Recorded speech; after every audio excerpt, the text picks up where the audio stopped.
बिस्मिल्लाहिर्रहमानिर्रहीम। अस्सलामु अलैकुम। Welcome to my channel free class by Imran sir a way of learning. हमारे YouTube channel free class by Imran sir में आप सभी का खैर मक़दम है।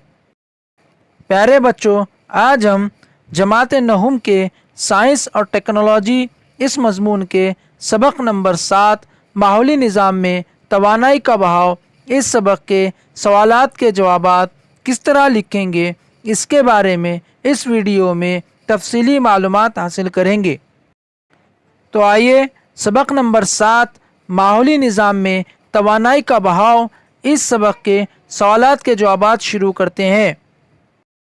सवाल नंबर 1, कार्बन, ऑक्सीजन और नाइट्रोजन के दौर का बगौर मुशाहिदा करके झेल की जदवल मुकम्मल कीजिए।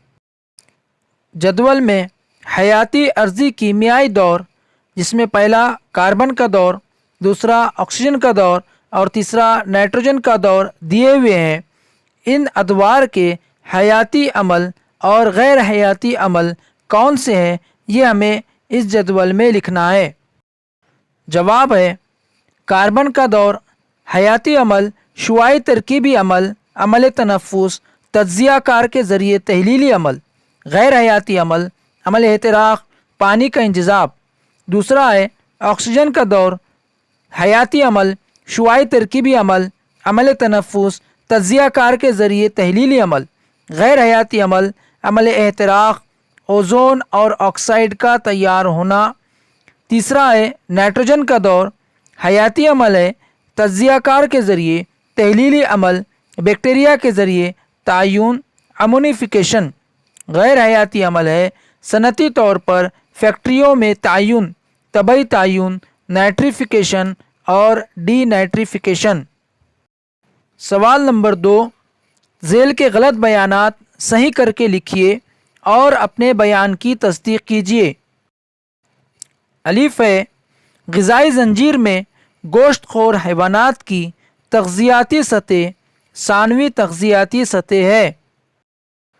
इसका सही जवाब इस तरह है, गोश्तखोर ग़िज़ाई ज़ंजीर में तीसरी तग़ज़ियाती सतह बनाते हैं।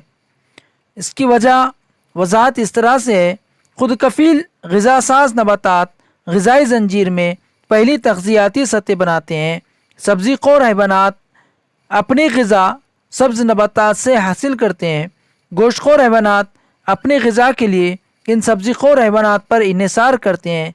इस तरह ग़िज़ाई ज़ंजीर में गोश्तखोर हैवानात सानवी तग़ज़ियाती सतह पर होते हैं।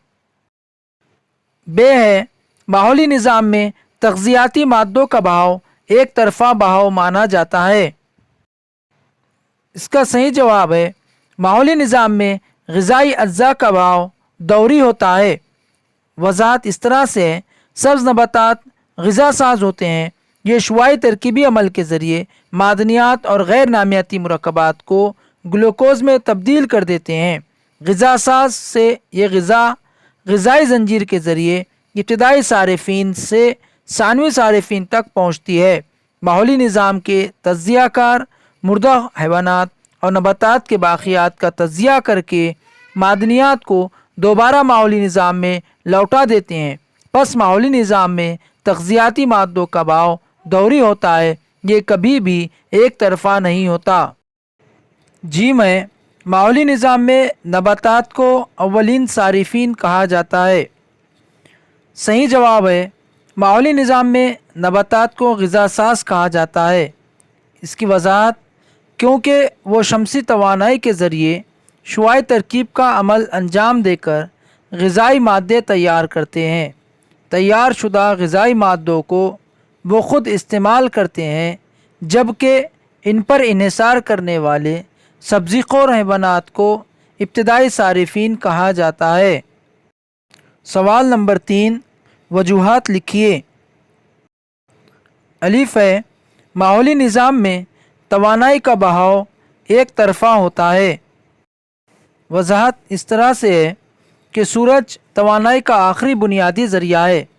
दूसरा, तमाम माहौली निज़ाम में ग़िज़ा साज़ सब्ज़ नबातात ग़िज़ा की सूरत में शमसी तवानाई का ज़ख़ीरा करते हैं। तीसरा, ये तवानाई एक तग़ज़ियाती सतह से دوسری تغذیاتی سطح تک منتقل کی جاتی ہے۔ چوتھا، تجزیہ کار کے تحلیلی عمل سے اس توانائی کا کچھ حصہ حرارت کی شکل میں اطراف کے ماحول میں خارج کر دیا جاتا ہے۔ پانچواں، پودوں کے ذریعے حاصل شدہ شمسی توانائی کا کوئی بھی حصہ سورج کی طرف لوٹ کر نہیں جاتا، اس لیے ماحولی نظام میں توانائی کا بہاؤ ایک طرفہ ہوتا ہے۔ ہے مختلف حیاتی عرضی کیمیائی دوروں کا متوازن ہونا ضروری ہے۔ جواب ہے پہلا، قدرتی ماحول میں ایک ساتھ کئی حیاتی عرضی کیمیائی ادوار ایک ساتھ روبہ عمل ہوتے ہیں اور ان تمام ادوار کے درمیان ایک قسم کی توازنی کیفیت ہوتی ہے۔ دوسرا، ان ادوار کے دوران نامیاتی مرکبات سے غیر نامیاتی مرکبات تیار ہوتے ہیں جنہیں ماحول میں دوبارہ لوٹا دیا جاتا ہے۔ تیسرا، ان ادوار میں زمین کے بیکٹیریا اور دیگر تجزیہ کار اہم رول ادا کرتے ہیں۔ چوتھا، اگر حیاتی عرضی کیمیائی ادوار غیر متوازن ہو جائے تو ماحولی نظام میں غیر متوازنی حالت پیدا ہو سکتی ہے، جس کے سبب ماحولی نظام تباہ و بربادی کے دہانے پر پہنچ جاتا ہے۔ اس سے ظاہر ہوتا ہے کہ مختلف حیاتی عرضی کیمیائی ادوار میں توازن رکھنا بہت ضروری ہے۔ میں ماحولی نظام میں تغذیاتی مادوں کا بہاؤ دوری ہوتا ہے۔ جواب ہے پہلا، غذا ساز سبز نباتات زمین سے تغذیاتی مادے اور فضا سے کاربن ڈائی آکسائیڈ حاصل کر کے شعاعی ترکیبی عمل کے ذریعے اپنی غذا تیار کرتے ہیں۔ دوسرا، اس عمل کے دوران غیر نامیاتی مادوں کا تبادلہ نامیاتی مادوں میں ہوتا ہے۔ تیسرا، غذا ساز کی تیار کی ہوئی غذا صارفین استعمال کرتے ہیں۔ غذا کی شکل میں توانائی ایک تغذیاتی سطح سے دوسری تغذیاتی سطح تک منتقل ہوتی ہے۔ چوتھا، غذا ساز اور صارفین اپنا عرصہ حیات ختم ہونے کے بعد مٹی میں دفن ہو جاتے ہیں، جہاں تجزیہ کار ان کے جسم کا تجزیہ کر کے غذائی اجزاء کو مٹی میں ملا دیتے ہیں۔ اسی طرح جانوروں کے فضلہ پر بھی تجزیہ کار تحلیلی عمل انجام دے کر غذائی اجزاء کو ماحول میں خارج کرتے ہیں۔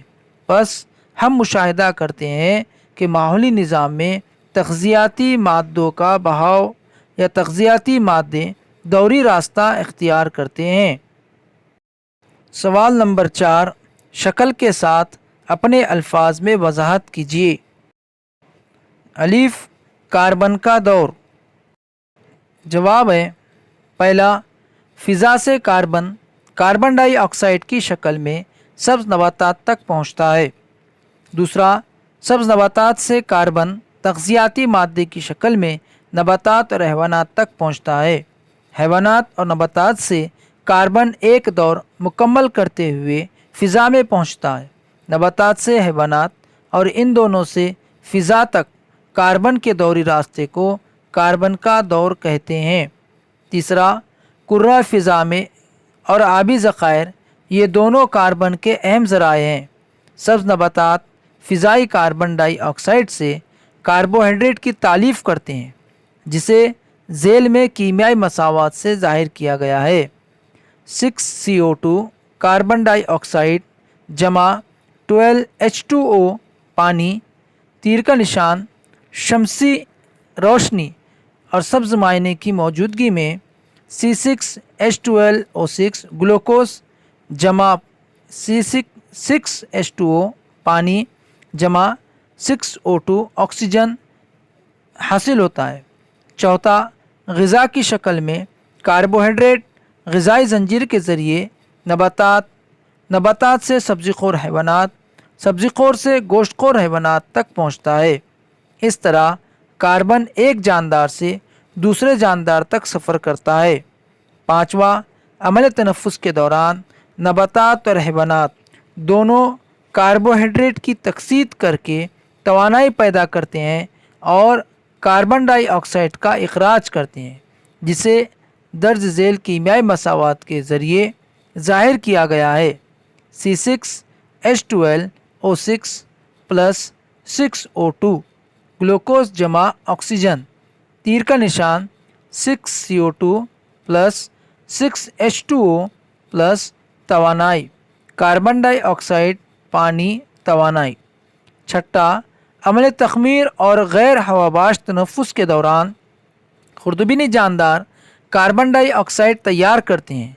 सातवां, खुर्दबीनी जानदार कार्बनी मुरक्कबात का तज़िया करते हैं।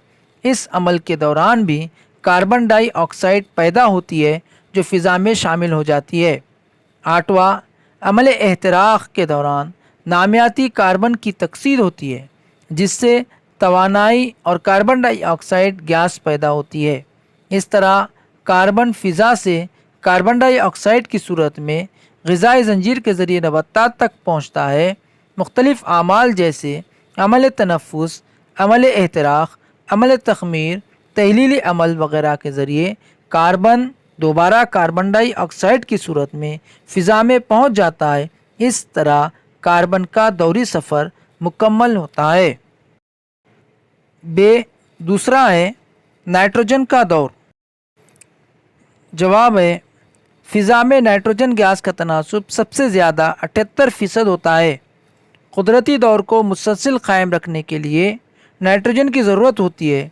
कुदरत में हयाती और गैर हयाती अमल के दौरान नाइट्रोजन गैस मुख्तलिफ़ मुरक्कबात में तब्दील होकर दोबारा नाइट्रोजन में तब्दील होने के अमल को नाइट्रोजन का दौर कहा जाता है। तमाम जानदार नाइट्रोजन के दौर में हिस्सा लेते हैं। प्रोटीन और न्यूक्लिक एसिड में नाइट्रोजन एक अहम जुज़ के तौर पर पाई जाती है। दिगर कई अनासिर की बनिस्बत नाइट्रोजन गैर आमिल है और वह आसानी से दूसरे अनासिर के साथ तामुल नहीं करती। अक्सर जानदार आज़ाद नाइट्रोजन का इस्तेमाल नहीं कर सकते। नाइट्रोजन के दौर के अहम आमाल। पहला, नाइट्रोजन का तयन। नाइट्रोजन का फ़िज़ाई, सनती और हयाती आमाल के ज़रिए नाइट्रेट और नाइट्राइट में तब्दील होना। दूसरा, अमोनिफिकेशन। जानदारों के बाक़ियात फाजिल मादों का तज़िया होकर अमोनिया का खारिज होना। तीसरा, नाइट्रिफिकेशन। अमोनिया का नाइट्राइट और इसके बाद नाइट्रेट में तब्दील होना। चौथा, डीनाइट्रिफिकेशन। नाइट्रोजनी मुरक्कबात का नाइट्रोजन में तब्दील होना। जी में ऑक्सीजन का दौर। जवाब है, पहला, हवा में तकरीबन 20% ऑक्सीजन होती है। फ़िज़ाई ऑक्सीजन पानी में थोड़ी हलपजीर है। दूसरा, ज़मीन पर मौजूद नबातात और हैवानात हवा से ऑक्सीजन हासिल करते हैं जबकि आबी नबातात और हैवानात पानी में हलपजीर ऑक्सीजन से अपना अमल तनफ़ुस जारी रखते हैं। अमल तनफ़ुस के दौरान कार्बोहाइड्रेट की तकसीद होती है और तवानाई के साथ साथ कार्बन डाइऑक्साइड का इखराज होता है। तीसरा, कोयला, लकड़ी, पेट्रोल वग़ैरह को एहतराक़ के लिए ऑक्सीजन की ज़रूरत होती है। इन अशिया में एहतराक़ के दौरान कार्बन डाइऑक्साइड और तवानाई का इखराज होता है। चौथा, अमल तनफ़ुस और अमल एहतराक़, इन दोनों अमाल के लिए फ़िज़ा से ऑक्सीजन हासिल की जाती है और फ़िज़ा में ही कार्बन डाइऑक्साइड का इखराज किया जाता है। पाँचवा, सब्ज़ नबातात शुआई तरकीबी अमल के दौरान कार्बन डाइऑक्साइड का इस्तेमाल करके फ़िज़ा में ऑक्सीजन का इखराज करते हैं। ये ऑक्सीजन फ़िज़ा की हवा में मिल जाती है। इस तरह ऑक्सीजन का दौर मुकम्मल होता है। सवाल नंबर 5, मुख्तलिफ़ हयाती अर्ज़ी कीमियाई दौर का तवाज़ुन क़ायम रखने के लिए क्या कोशिश करेंगे? जवाब है, पहला, मुख्तलिफ़ हयाती अर्ज़ी कीमियाई दौर में तवाज़ुन बरकरार रखने के लिए दर्ज़ेल तदाबीर इख्तियार करना ज़रूरी है। हमें माहौल के मुख्तलिफ़ दरख्तों, पौधों, बेलों और ज़मीन पर दस्तयाब तमाम नबातात का तहफ़्फ़ुज़ करना होगा। इसलिए जंगलात की बर्बादी, दरख्तों की बेकायदा कटाई को रोकना ज़रूरी है। अगर पेड़ पौधों को नुकसान पहुँचाया जाए तो माहौल की पैदावार पर मनफी असरात रोनुमा होते हैं। इसलिए नबातात का तहफ़्फ़ुज़ बहुत ज़रूरी है। दूसरा, हमें जंगलात से हैवानात का शिकार करने या इन्हें ज़िंदा पकड़ने पर रोक लगानी चाहिए, वरना माहौली निज़ाम के तवाज़ुन में خلل پیدا ہوتا ہے۔ توازن کو برقرار رکھنے کے لیے ہمیں غذائی زنجیروں کی حفاظت کرنا بہت ضروری ہے۔ تیسرا، کسی بھی حالت میں اعلیٰ صارفین کو ہلاک نہیں کرنا چاہیے۔ ان کے شکار سے یہ قیمتی نوع معدوم ہو سکتی ہے۔ اگر شکاری جانوروں کو ہلاک کیا جائے تو سبزی خور جانداروں کی آبادی پر کسی قسم کا کنٹرول نہیں رہے گا۔ اعلیٰ صارفین کے خاتمے سے غذائی زنجیر اور غذائی جال کے درمیان باہمی تعامل بری طرح متاثر ہوگا۔ چوتھا، حیاتی عرضی کیمیائی دور میں توازن قائم رکھنے کے لیے ہمیں آبادی پر کنٹرول، جنگلات کا صفایا، جنگلاتی علاقوں میں تعمیری کام، قدرتی وسائل کا بے تحاشا استعمال جیسے اقدامات پر قابو رکھنا بہت ضروری ہے۔ سوال نمبر 6، غذائی زنجیر اور غذائی جال کے درمیان تعلق کو واضح کیجیے۔ جواب ہے، پہلا، ہر ماحولی نظام میں غذا ساز صارفین اور تجزیہ کاروں کے درمیان باہمی تعامل مسلسل جاری رہتا ہے۔ دوسرا، یہ باہمی تعامل ایک مخصوص تواتر کے ساتھ ہوتا ہے، اسے غذائی زنجیر کہتے ہیں۔ تیسرا، ہر غذائی زنجیر میں ایسی 4-5 سے زیادہ کڑیاں دکھائی دیتی ہیں۔ چوتھا، کسی ماحولی نظام میں آپس میں جڑی ہوئی ایسی کئی غذائی زنجیریں شامل ہوتی ہیں، ان سے غذائی جال بنتے ہیں۔ مثلاً کیڑے مکوڑے ابتدائی صارفین گھاس غذا ساز کو کتر کر کھاتے ہیں۔ مینڈک ثانوی صارف کیڑے مکوڑوں کا شکار کرتا ہے، یہ ایک راست غذائی زنجیر ہے۔ چڑیا کیڑے مکوڑوں کو کھاتی ہے جبکہ الو چڑیوں کا شکار کرتا ہے۔ الو سانپ کو بھی پکڑ کر کھا جاتا ہے۔ سانپ اعلیٰ صارف مینڈک کو کھاتا ہے۔ باز یا چیل جیسے گوشت خور پرندے چڑیوں کا شکار کرتے ہیں۔ اس کے علاوہ یہ سانپ یا مینڈک کو بھی کھا جاتے ہیں۔ اس طرح چھوٹی چھوٹی غذائی زنجیریں آپس میں جڑ کر ایک جال بناتی ہے جسے غذائی جال کہتے ہیں۔ پانچواں، پس غذائی زنجیر غذائی جال کا ایک حصہ ہوتی ہے، اس طرح دونوں کے درمیان بہت قریبی تعلق ہوتا ہے۔ سوال نمبر 7، حیاتی عرضی کیمیائی دور اور ان کی قسمیں لکھ کر حیاتی عرضی کیمیائی دور کی اہمیت واضح کیجیے۔ جواب ہے، حیاتی عرضی کیمیائی ادوار کی 2 خاص اقسام ہیں۔ پہلا گیسوں کا دور اور دوسرا عرضی دور ہے۔ دوسرا، گیسوں کے ادوار میں کاربن ڈائی آکسائڈ، نائٹروجن اور آبی بخارات کا دور وغیرہ شامل ہیں، جبکہ عرضی دور میں مٹی میں موجود اجزاء جیسے کیلشیم، فاسفورس، لوہا کے دور شامل ہیں۔ تیسرا، ایک ماحولی نظام میں غذا ساز شمسی توانائی کے استعمال سے غذا تیار کرتے ہیں۔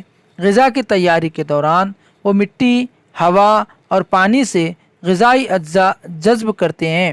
گیسوں کے حیاتی عرضی کیمیائی دور میں غذائی اجزاء ہوا میں، جبکہ عرضی دور میں یہ اجزاء زمین میں موجود ہوتے ہیں۔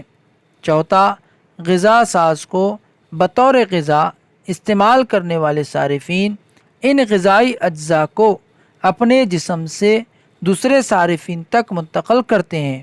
ان ادوار سے ماحول میں گیسوں اور معدنیات کا توازن قائم رہتا ہے۔ حیاتی عرضی کیمیائی دور کی اہمیت: پہلا، نباتات کو پانی، کاربن ڈائی آکسائڈ کے علاوہ فاسفورس، پوٹیشیم، نائٹروجن وغیرہ جیسے غذائی اجزاء کی ضرورت ہوتی ہے، جبکہ حیوانات کو کاربوہائیڈریٹ، پروٹین، چربی جیسے غذائی مادوں کی ضرورت ہوتی ہے۔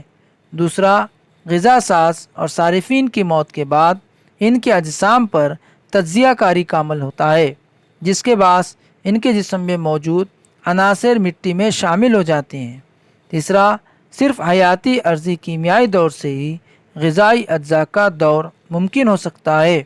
چوتھا، اسی دور کی وجہ سے زمین پر کاربن، نائٹروجن، فاسفورس وغیرہ کے دوری عمل انجام پاتے ہیں۔ سوال نمبر 8، ذیل کے سوالوں کے جواب مثالوں کے ساتھ لکھیے۔